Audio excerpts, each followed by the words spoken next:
देख रहे हैं सिटी इंडिया न्यूज चैनल हक की आवाज। पैराडाइज फंक्शन पैलेस महबूब नगर। वक्फ बोर्ड में तरामीम पर राय हासिल करने के लिए मुश्तरका पार्लिमानी कमेटी तश्कील दी गई है। इन ख्यालात का इजहार रुकन पार्लियामेंट महबूब नगर व जॉइंट पार्लिमानी कमेटी मेंबर DK अरुणा ने महबूब नगर में मुनाकिदा सहाफ़ती कॉन्फ्रेंस से किया। उन्होंने सहाफ़ती कॉन्फ्रेंस से खिताब करते हुए कहा कि मुश्तरका पार्लिमानी कमेटी वक्फ बोर्ड में तरमीम के लिए सबकी राय ले रही है। वक्फ बोर्ड में तरमीम के ज़रिए मुसलमानों की ज़मीनें और कब्रस्तान छीन लेने की बात करते हुए कुछ लोग मरकज़ की BJP हुकूमत पर झूठा प्रोपेगेंडा कर रहे हैं, जो सरी झूठ है। DK अरुणा ने कहा कि वक्फ बोर्ड की तश्कील का मकसद पूरा नहीं हो रहा है। JPC कमेटी इस बोर्ड के मकसद को पूरा करने की कोशिश कर रही है। ऐसे में कुछ लोग इश्तियाल अंगेज़ तौर पर मज़हब की बुनियाद पर झूठा प्रोपेगेंडा फैला रहे हैं। कोई भी इस सिलसिले में JPC के सामने दलाइल दे सकता है। तकरीबन 80,000 एकड़ ज़रई अराज़ी तेलंगाना वक्फ बोर्ड के तहत है। तमाम मुतासिरीन आकर हमें नुमाइंदगी दे रहे हैं। DK अरुणा ने कहा कि हमें बताएं कि वक्फ बोर्ड से किन मुसलमानों को फ़ायदा हुआ। बताइए कि मौजूदा वक्फ अराज़ी से किस गरीब को मुनाफा मिला है। हर मामले को मजहबी रंग देना मुनासिब नहीं है। इस मामले पर लोगों के ख्यालात जानने के लिए इस माह के आखिर में मुश्तरका पार्लिमानी कमेटी का दौरे तेलंगाना के तारीख़ों का ऐलान जल्द किया जाएगा। उस दिन तेलंगाना के तमाम मुतासिरीन अपने दलाइल सुना सकते हैं।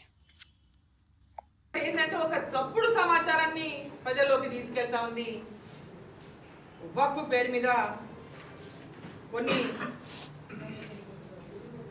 IND పార్టీలు కానీ MIM పార్టీ కానీ అంటే ఇదేదో భారతీయ జనతా పార్టీ ముస్లింలకు వ్యతిరేకంగా ఈ అమెండ్మెంట్స్ తీసుకొస్తుందని,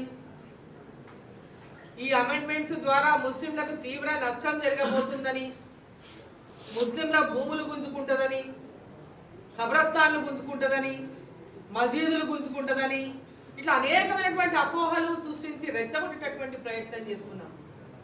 దీంట్లో ఎలాంటి వాస్తవం లేనటువంటి విషయాన్ని ప్రతి ఒక్క ముస్లింలు గ్రహించాలని చెప్పి ఈ సందర్భంగా నేను కోరుతా ఉన్నా.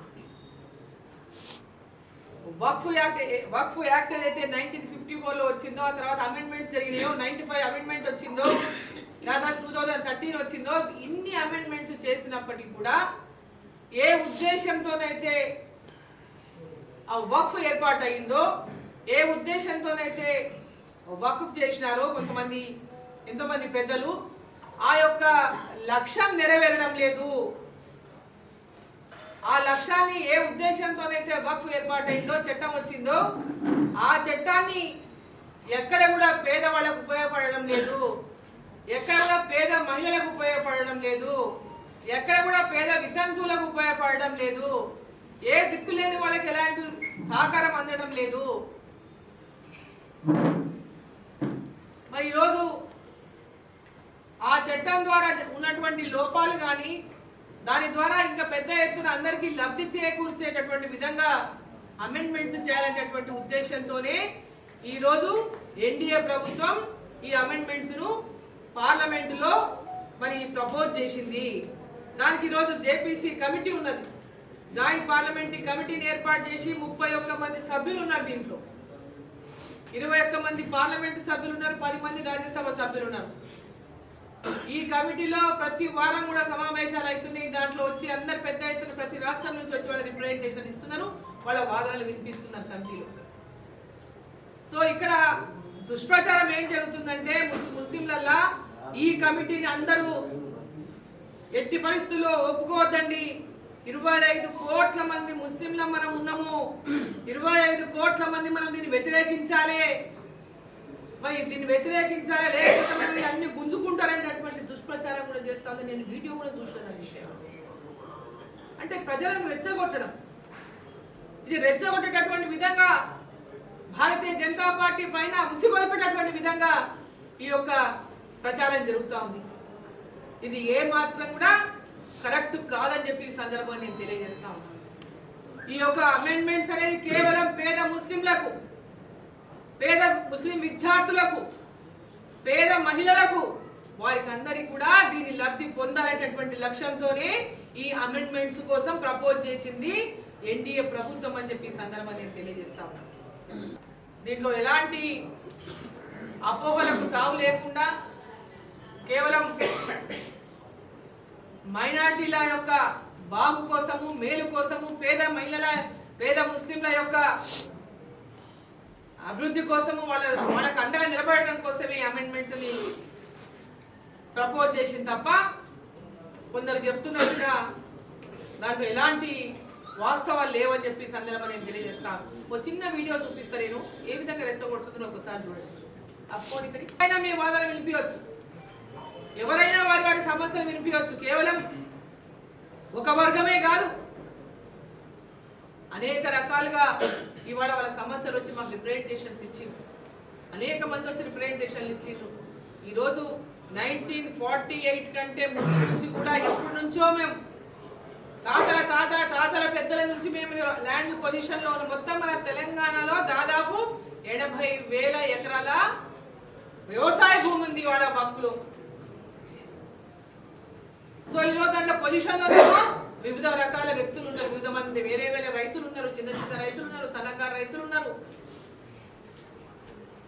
మరి వాళ్ళంతా వచ్చి వాళ్ళ వాదన వినిపిస్తున్నారు. మేము 48 కంటే ఎప్పటి నుంచో ముందు, స్వతంత్రం రాక ముందు నుంచే మేము మా తాతల నుంచి పొజిషన్ లో ఉన్నాం, ల్యాండ్ పొజిషన్ లో. సేత్వార్ నుంచి కూడా మేము పొజిషన్ లో ఉన్నాం. సేత్వార్ కూడా ఉంది మాకు. అన్ని రకాలుగా ఆధారాలు, పట్టాలు, కాగితాలు మా దగ్గర ఉన్నాయి. కానీ వక్ఫ్ అనేటటువంటి ల్యాండ్ అని ఏం లేకుండా వచ్చి వాళ్ళు క్లెయిమ్ చేయగానే మా భూములన్నింటి మీద కూడా ఎలాంటి కాగితం లేకపోయినా, మా దగ్గర ఇన్ని రకాల ఆధారాలు ఉన్నప్పటికీ కూడా మా భూములను అమ్ముకోలేకపోతున్నాం, మేము రైతు బంధు పొందలేకపోతున్నాం, మేము కిసాన్ సమ్మాన్ నిధి పొందలేకపోతున్నాం, మాకు సబ్సిడీ కింద వచ్చేటటువంటి ఎరువులు రావడం లేదు, మేము పండించుకున్నటువంటి ధాన్యాన్ని అమ్ముకునే పరిస్థితిలో లేము, మాకు బ్యాంకులో లోన్లు పుట్టడం లేదు, మా పిల్లల పెళ్లి చేయాలంటే ఒక ఇంత భూమి అమ్ముకొని పెళ్లి చేద్దామంటే అమ్ముకునే పరిస్థితిలో లేము అనేటువంటి ఒక దారుణమైనటువంటి పరిస్థితులు వాళ్ళందరూ ఈరోజు చెప్పుకుంటున్నాం. జ్ఞానానికి రెండు వైపులా ఆలోచన చేయాలి, వన్ సైడ్ కాదు. ఇది ఎవరికి కూడా మతపరమైనటువంటి విషయంగా ఒక ప్రచారం ఏదైతే చేస్తున్నారో అది పూర్తిగా అసంబద్ధమైనది, పూర్తిగా అసత్యమైన విషయాన్ని ఈ సందర్భంగా నేను తెలియజేస్తా ఉన్నాను. ఈరోజు ముస్లిం సోదరులకు అందరికీ నేను చెప్తా ఉన్నా, వక్ఫ్ ద్వారా ఎంతమంది ముస్లింస్, ఎంతమంది పేద ముస్లింలు బాగుపడ్డారు, ఎంతమంది పేద ముస్లింలు ఇలా భూములను ఇలా వ్యవసాయం చేసుకుంటున్నారు. వక్ఫ్ ఇచ్చిన ల్యాండ్ ఏ పేద ముస్లింలైనా వ్యవసాయం చేస్తున్నారా? వక్ఫ్ నుంచి వచ్చేటువంటి ఆధారంగా వచ్చే రెవెన్యూని ఏ పేదలకన్నా పంచుతున్నారా?